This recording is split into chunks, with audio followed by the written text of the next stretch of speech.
It's very important to make sure that your water softener is working correctly.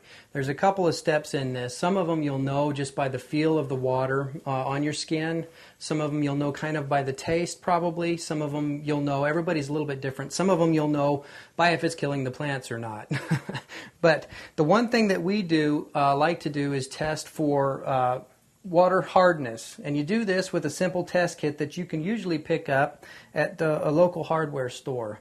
And once again, if you don't know where you can, or it's a task that you don't want to accomplish, you can call a local service technician and they will help you out and make this happen for you. The test itself is very simple.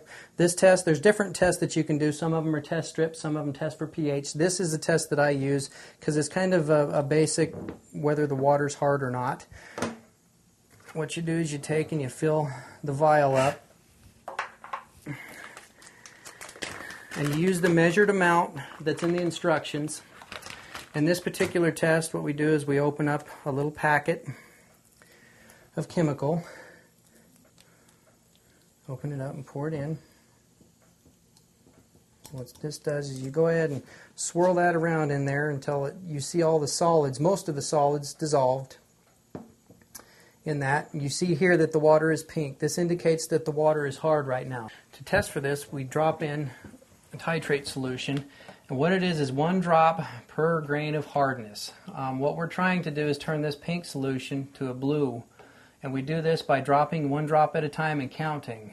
1, 2, 3, 4, 5, 6, 7, 8, 9, 10.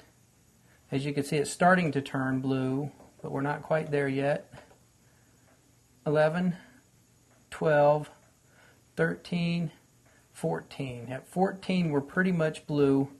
You stir it up, see it turn a little bit purple. You're between 14 and 15 parts. That's pretty hard water. If the water was soft or perfectly soft, what it would do is come out. We would pour one of those packets in, and it would turn blue right off the bat. There would be no adding anything to the solution itself. This tells us where and how we kind of set the water softener up as far as how often it'll regenerate.